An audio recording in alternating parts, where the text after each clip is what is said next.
Hello everyone, in this video I'm going to show a step-by-step tutorial on how to add a profile picture on OLX account. So first we're going to go to the OLX app. Once you're here, you're going to click on the account section at the lower right corner.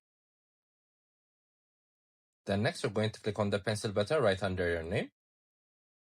So there's the camera button right under your profile picture. You're going to click on it.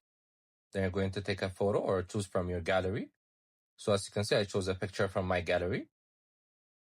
Then once it loads, you guys can check it by going backwards and going again.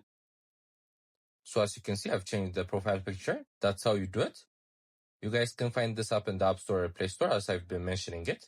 It's such a helpful shopping app. They have different things.